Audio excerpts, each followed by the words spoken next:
अस्सलाम वालेकुम। घर के कामों को आसान बनाने वाले टोटके। चाय की छलनी साफ़ करने के लिए अक्सर चाय की छलनी में चाय छानते छानते वो काफ़ी गंदी हो जाती है और इसमें पत्ती फंसी रहती है जो साफ़ करने पर भी साफ़ नहीं होती। तो मेहनत से बचने के लिए बहुत आसान सी टिप है।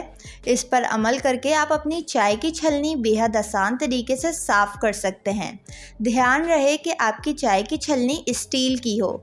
इसको आपने आग पर जलाना है कि वो अंदर से पूरी तरह से लाल हो जाए। बस आपने इसको 1 से 2 मिनट के लिए फ्लेम के ऊपर रखना है। इससे क्या होगा, जो पत्ती जम जाती है वो झड़ जाएगी और इसके बाद आप इसको साफ़ कर सकती हैं और वो बआसानी साफ़ भी हो जाएगी।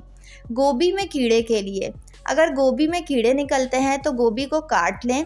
इसके बाद भी अगर शक हो कि इसमें कीड़ा हो सकता है, आमतौर पर ऑन सीज़न में तो कीड़ा नहीं निकलता, लेकिन अक्सर ऑफ सीज़न में मौजूद होते हैं। तो इसलिए आपने ये करना है कि एक देगची में आपने पानी लेना है, इसमें 1 चम्मच नमक और थोड़ी सी हल्दी डाल दें। हल्दी एंटीबैक्टीरियल होता है तो इससे कीड़े मर जाते हैं और सिर्फ़ 1 उबाल देना है। जो भी कीड़े इसमें मौजूद होंगे वो मर जाएंगे। सब्जियों को दोबारा ताज़ा करने के लिए, अक्सर फ्रिज में पड़े पड़े सब्जियां मुरझा सी जाती हैं, सिकुड़ने लगती हैं। इनको दोबारा ताज़ा करने के लिए आप 1 बोतल ठंडा बर्फ़ वाला पानी किसी देगची में डालकर इसमें सब्जियां डाल दें। 1 से 2 घंटे के लिए छोड़ दें। फिर आप देखेंगे आपकी सब्जियां वापस से बिल्कुल फ्रेश दिखने लगेंगी। हरा धनिया काफ़ी अरसे तक स्टोर करने के लिए, धनिया को अच्छी तरह से धोकर किसी टॉवल पर रखकर सुखा लें।